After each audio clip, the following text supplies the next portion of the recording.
Have you ever stepped into a place you created, only to feel like a stranger?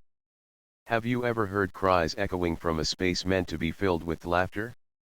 And wondered, what's truly happening behind that kitchen wall? This is the story of Marcus Reed. A man without a business card, without the need for the spotlight. Yet owns one of the most beloved restaurants in Los Angeles, Hearth. Marcus isn't just an owner. He was once a waiter. Once stood behind the bar for 10 hours each night. Once knew the feeling of smiling despite exhausted legs and an empty heart. And because of that, occasionally, Marcus returns to his own restaurant. Unannounced. No PR team. Just an ordinary customer, quietly stepping into the space he built. But that night, Marcus didn't find pride. He found a terrifying silence. A stifled sob in the break room. A pair of panicked eyes behind a fake smile. And a truth he couldn't ignore. In the next 40 minutes, you'll join me on that journey. An unofficial investigation. A quiet confrontation. But intense, humane, and very real. Because somewhere, not just in a fancy restaurant in Los Angeles, but perhaps right where you work, someone like Ava is trapped in fear, silence, and despair. This isn't just a story about power. It's about courage. About someone deciding not to turn away. And about people, like you and me, learning to stand up and say, enough. Let's start from that moment. The night Marcus walked in, and heard the first cry. Marcus Reed doesn't like entering his restaurant as the boss. No bodyguards. No applause. No booming hello, boss, from the kitchen. He simply pushes the door, wearing an old hoodie, familiar sneakers, and sits at a corner table near the bar like any other guest. No one recognizes him. And that's how he prefers it. Marcus doesn't need to be recognized. He needs to witness. Because he knows, what's prepared for the boss to see, is often very different from the daily reality. There's one thing Marcus always believes. Numbers can look good. Reports can be clean. But if an employee doesn't dare to genuinely smile during their break, something is wrong. And he had been that person. Back when he was a waiter in New York, Marcus served over 50 tables a night. He memorized every way to pour water silently, every type of drunk or sarcastic customer. And more than anything, he remembers the feeling of being commanded more than led. So when he opened Hearth, he vowed, I will never run a restaurant where employees fear coming to work. But he also knows, no system remains perfect forever. A place good enough today can quietly turn bad next month, if the leader stops listening. And so, every few months, Marcus returns. Silently. Without title. Because only when you're not the boss do people dare to be real with you. That night was no different. He entered Hearth, as usual. No one noticed. Steaks were still being served. The lights were warm. But he felt, something was off. A vague feeling. As if behind that smile, someone was holding themselves from collapsing. When the bright exterior of a restaurant no longer hides the cracks within. That evening, the restaurant was packed. Every table occupied. Soft music playing. The scent of garlic butter and grilled meat wafted to the door. Customers laughing, clinking glasses, ordering more. Marcus sat at the bar. From that vantage point, everything looked perfect. But he knew, perfection is the easiest thing to stage in this industry. The service industry, especially restaurants, is like a stage. At the front, everything must be radiant, smooth. Smiles, timely. Steps, swift, but not hasty. Sounds, not too loud, nor too quiet. Customers see a polished performance. But behind the kitchen doors is haste, shouting, fatigue, and sometimes, hurt. There's no spotlight there. Only pressure. and people who must stand firm because they need the job. Marcus once called this the surface effect, where everything looks fine, until you listen closely. Like a sinking ship, with a still shiny coat of paint. Just a small example. A large party was once hosted at Hearth. Customers raved. But behind the scenes, an employee had to hide a burn from a kitchen mishap. And still finish the shift for fear of losing hours. Customers didn't know. Reports didn't note it. But to Marcus, that was the first alarm bell.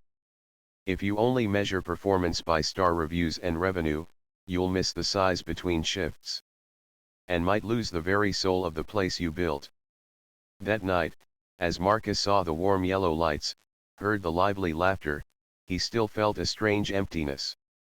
As if someone among them was trying to appear okay, just to avoid attention. And then, he heard a very faint sound. A stifled sob from the hallway behind the kitchen. A cry.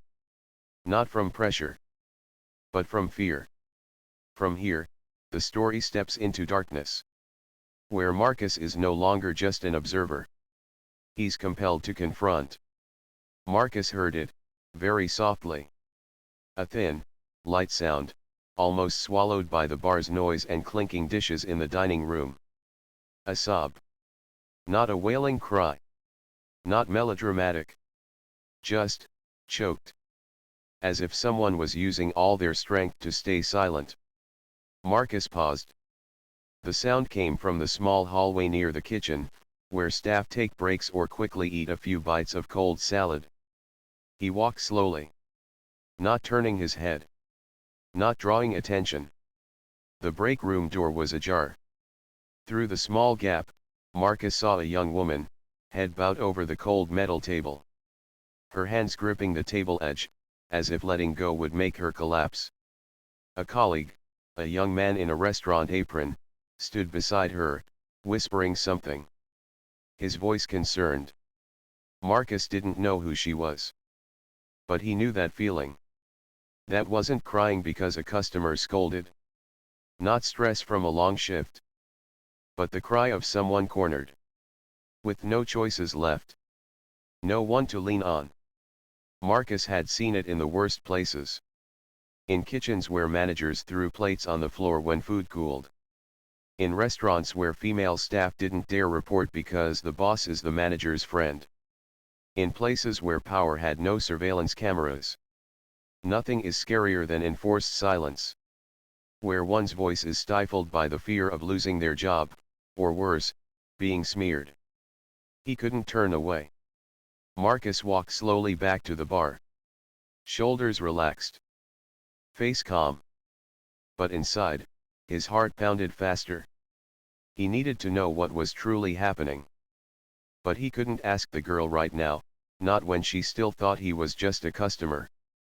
And then, he chose to quietly observe. Listen. And wait for a door to open from someone nearby.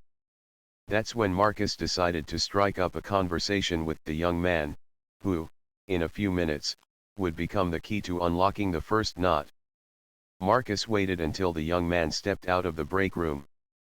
He still wore the restaurant uniform, apron hastily tied, holding a notepad, eyes darting as if trying to hide something. His name was Lucas. And Marcus knew, if anyone was ready to open the first door, it was him. He gently approached the prep area, where Lucas was stacking plates. No pressure. Just simply asked. Got a pen, buddy? Lucas handed over a pen, nodding slightly.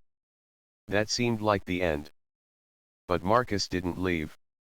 He just stood there, looking into Lucas's eyes. Waiting. Your friend, Marcus lowered his voice, doesn't seem okay. Lucas froze. His hand clenched the apron edge. She'll be fine, he replied, too quickly to be sincere. Marcus tilted his head, unhurried, non-judgmental. Doesn't seem like just a tiring shift. Lucas swallowed hard. And then, his eyes glanced toward the front of the restaurant. Where a middle-aged man stood, Dark blue shirt, stiff posture, scrutinizing gaze as if everything in the place was a competition, everyone was failing. His name was Jordan Hale, the night shift manager. A familiar name. But Marcus had never seen him look at anyone, the way he looked at Emily. Lucas whispered, voice just audible. It's not the customers. It's internal stuff. Marcus nodded slightly. He knew what that meant. Not the customers. Not shift pressure. But someone inside. Someone with power. Someone in control. And that made Marcus shiver. He had heard hundreds of similar stories. A female employee asked to stay late to clean up. A manager frequently calls into the office with vague messages. A look that makes you feel like something to be controlled. It all starts with small things. But small things, when repeated, become misplaced power. A toxic person in the workplace doesn't always shout or slam tables. Sometimes, they just smile, gently request, and make others feel there's no way out. And what made Marcus choke up was when Lucas softly said. She said, if she doesn't comply, she'll be fired. No evidence. No documents. Just silent fear, gnawing at a young person trying to survive. Marcus turned to look at Jordan Hale. He still stood there, arms crossed, observing like a patient hawk waiting for prey. Part of Marcus wanted to approach immediately. But he knew, it wasn't enough yet. To break a manipulative system, he needed deeper understanding, and another ally. And then, that opportunity appeared. When the bartender, a young man named Chris, stepped outside for some air. A short conversation would reveal everything. Outside the restaurant, the sky had darkened. Cool night breeze gently blew across the wall-side benches. Marcus stepped out, like a customer waiting for a ride. But in truth, he was waiting for someone. Chris, the young bartender, had just stepped outside, phone in hand, eyes weary. Maybe it was just a short break between shifts. Maybe, he too needed air. Marcus started a conversation, casually, as if the two had known each other for years. Long night, huh? Friday's always a beast. Chris looked up, slightly surprised, then nodded, offering a faint smile. Yeah, Fridays are always crazy. A few small talk lines. A few half-hearted chuckles. And then Marcus asked. That night manager, Jordan, what do you think of him? Chris paused. The smile vanished. Just a blink, but Marcus caught it immediately. It was the look of someone trying to be honest without causing trouble. Chris glanced around, then lowered his voice. He's strict. Then added. But not just strict. Marcus didn't interrupt. He waited. Chris took a deep breath. Emily, the girl in the break room, she's always the last one kept after the shift. No one else. Just her. And then he said the thing that made Marcus clench his coat sleeve. He says things to her like, you know you owe me, right? She never answers. Just bows her head. But I've seen it. The way she shakes whenever he calls her into the office. And finally, Chris shared something that, to outsiders, might seem small. But to Marcus, it was a loud alarm. I once heard Lucas tell her. You can't let him. He doesn't own you. But she just shook her head. Said if she didn't go along, she'd lose the job. Marcus fell silent. He didn't need more evidence. He didn't need cameras. He just needed one teammate who had seen, and dared to speak. Chris might not be a hero. But he was the first to break the silence. In every toxic workplace, there's always a need for one brave person to say, I see this. I don't agree. You don't have to shout. You don't need a stage. You just need to not look away. Marcus gave Chris a light pat on the shoulder. No more words. But inside, he knew, the bartender had just handed him a crucial piece of the puzzle. Emily wasn't alone.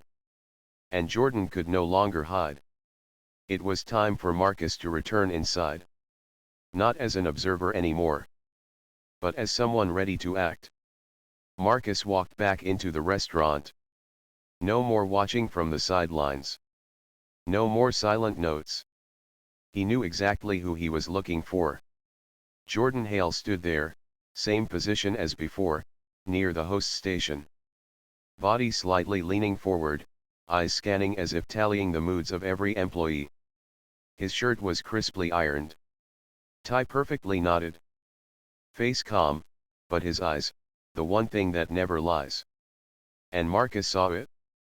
The way Jordan looked at people. Not to connect, but to control. Like a hunter never taking his eyes off prey, just waiting for the right moment to strike.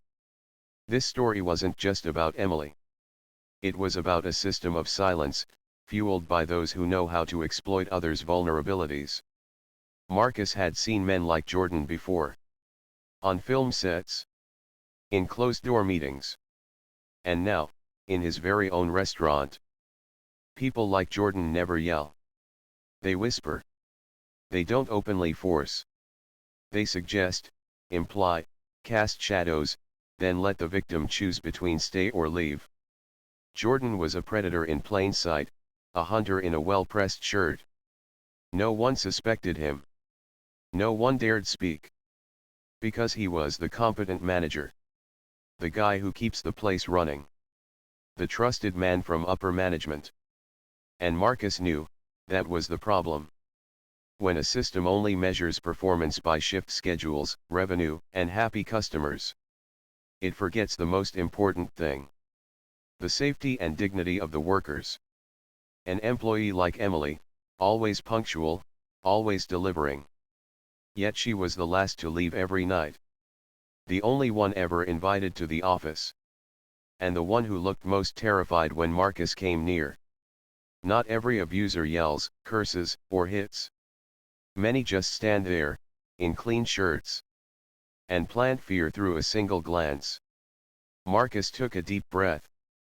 Then walked toward Emily, who was now serving tables, holding a tray, eyes vacant. Her voice monotone, robotic. No emotion. No hope. He came close. Excuse me, I need to talk to you for a moment. Emily froze. She looked at him, hesitated, then glanced toward Jordan. Her face dropped. But she nodded. A few minutes later, when Marcus said his first words. I know what's going on, and you are not alone. Emily trembled. Not out of shock. But because, for the first time, someone said the words she had long prayed to hear. Yet never truly believed would come. And then. A shadow loomed behind them. Jordan Hale. Face unreadable. But his eyes, finally exposed the one thing he always tried to hide, loss of control. The story was no longer just about an employee and a manager. It was about justice vs manipulation. The whole restaurant seemed to freeze. No more clinking glasses. No more tableside laughter. Just sharp breaths, and the tense air between three people, Marcus, Emily, and Jordan. Jordan stepped in, his tone still polite, but the edge in his voice was sharper.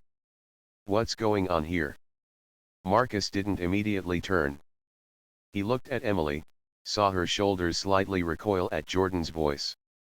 Just a small reflex, but it spoke volumes. Then he slowly turned, voice calm and steady. Just having a conversation. Jordan smiled. But it didn't reach his eyes. My staff is still on shift. We don't encourage personal matters during work hours. Emily bowed her head. Partly used to being cut off. Partly, still unsure if she was truly safe. Marcus looked at Jordan, eyes unwavering. Then, he reached into his wallet and pulled out a small ID card. The restaurant logo. The words, founder and executive owner, Marcus Reed. No need to shout. No dramatic music. But the atmosphere shifted instantly. Nearby staff looked up. A few curious guests glanced over. And Jordan was speechless. Silence was broken. And power was shifting hands. Marcus spoke up, still with that steady tone. She wasn't wrong to pause for a minute and listen. But someone else has been wrong for far too many minutes without anyone daring to speak. Jordan stiffened. There must be some misunderstanding. No, Marcus cut him off. It's not a misunderstanding. It's the truth, and finally, someone was brave enough to speak it. Marcus had seen it in many places before. When the victim speaks out, the manipulator is always the one who panics the most. Not because they fear losing their reputation, but because they fear losing control. He asked Jordan to step into the office. Before going, Marcus turned to Emily. You stay here. This is no longer your burden to carry. Emily nodded. For the first time that entire evening, her eyes no longer showed fear. The lesson Marcus took from that night. Toxic power feeds on silence. But when one person dares to speak, the balance can shift. The office door closed. Jordan sat down, sweat forming at his temples. And Marcus began the final conversation. A confrontation without shouting, but strong enough to end an entire era of darkness. As the office door shut behind Jordan, the staff outside remained silent. Emily stood in the lobby, hands clutching her apron. Not from fear, but because a question was forming in her heart. Is it really over? Marcus stepped out. His voice was deep and steady. He's gone. No one has the power to threaten you anymore. Emily looked at him, eyes on the verge of tears. But then, she took a deep breath, lifted her head, and for the first time, stepped out of the shadows on her own. The entire restaurant filled with silence. No one applauded. But you could feel it. The whole room had just become lighter by several tons. But Marcus knew, the issue didn't end with Jordan. Because Jordan didn't gain that power on his own. And Emily wasn't the only victim. Tyler, another young staff member, stepped forward. Hesitant, but determined to speak. I'm sorry if I'm overstepping. But the problem isn't just Jordan. Marcus tilted his head. Go on. Tyler took a deep breath. This place. It runs on fear. Complain, lose your shift. Refuse a night shift, your hours get cut. Speak up, and you disappear from next week's schedule. Nate, the bartender, added. We thought that was just how the industry works. Don't like it? Quit. But if you quit, where would you go? And that was when Marcus understood. The sickness wasn't just one manager. It was a system designed to silence the powerless. That system wasn't written in a handbook. It lived in phrases like, we're short-staffed right now. Just hang in there, you'll get your chance. It's like this everywhere, sweetheart. It was that mindset that made people like Emily stay. Not because they loved the job, but because they believed they had no other choice. Marcus remembered. Back when he was a waiter, he thought the same. Head down. Work extra. Swallow the pain. And convince himself. Everyone has to go through this, right? But no. No one should live like that. No one should feel afraid, just for wanting respect. Firing one bad person is easy. But fixing a system is a journey. And that journey can't be walked alone. Marcus looked around at the staff. Each face, each pair of eyes, still anxious. But now showing a glimmer of hope. And that was the true beginning.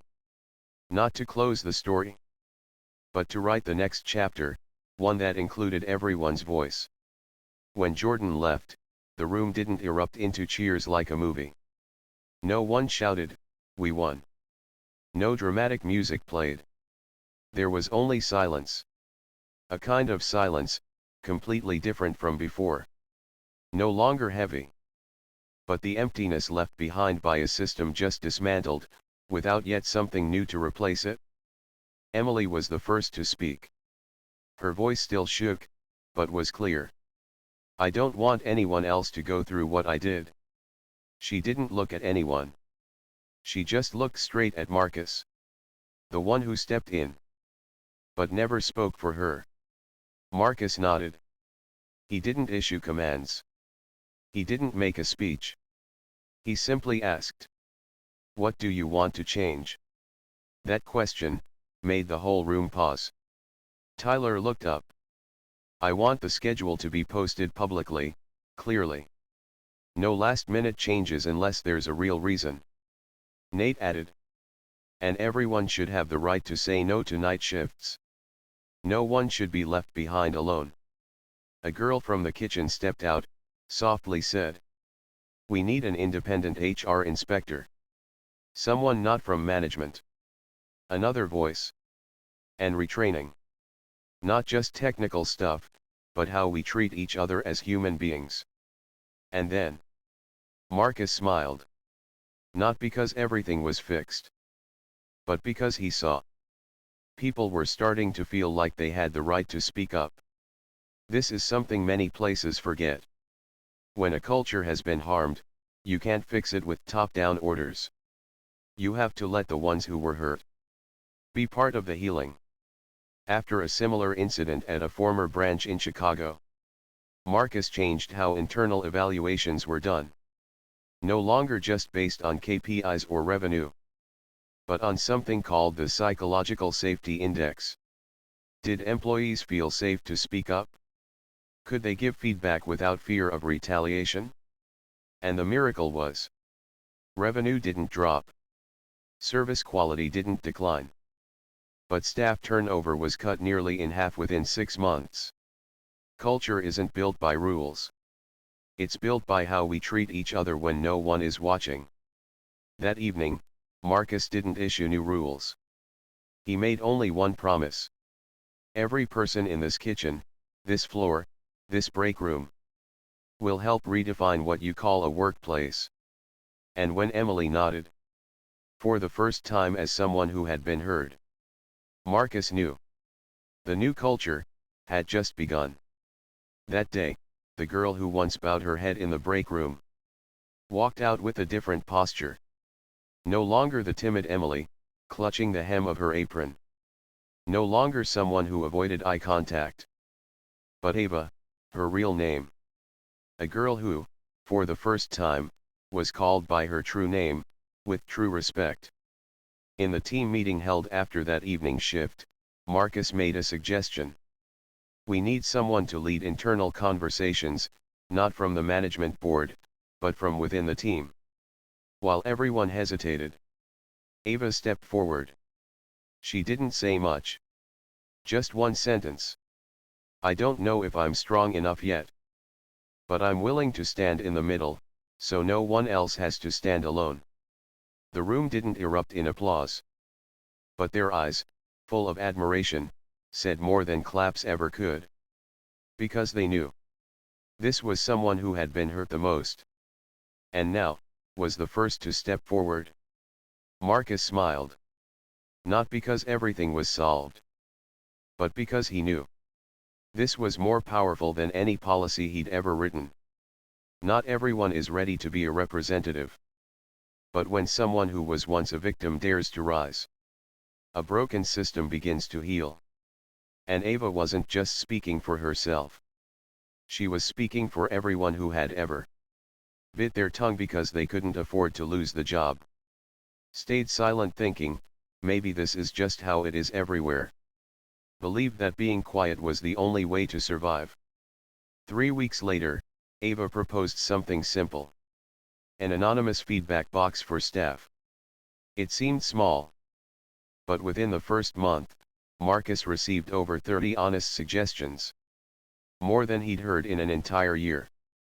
A healthy system doesn't need guesses. It needs to listen.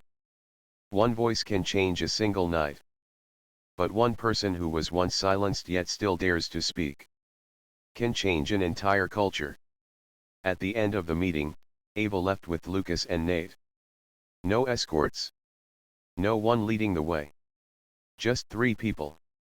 Ordinary, but for the first time, feeling they had the right to fully exist. Marcus stood by the door, watching them go. He didn't need thanks. He only needed to know. Tonight, and the nights that follow, if someone cries in the break room, they will no longer cry alone. Because justice isn't just firing a bad person. It's building a place where good people can breathe, live, and believe. They deserve better. And that is the mission of a true leader. Not to control, but to heal. Not to stand above, but to stand beside, when someone needs you the most. The story began with a cry. And ended, with a voice. Ava's voice. The voice of hope. The voice of everyone who once thought, I'm nobody. And now knows. I can be the one who begins. You've just heard a true story. But it could just as easily be the story of thousands of people quietly suffering in workplaces, where they dare not speak, dare not leave, and dare not believe they deserve more. If you've ever been Ava, ever lowered your head, ever thought I'm not strong enough to speak up, then today, you are no longer alone. If this story moved you, don't let it stop here. Comment I believe you so anyone reading it knows they're not alone. Subscribe if you believe that leadership means listening.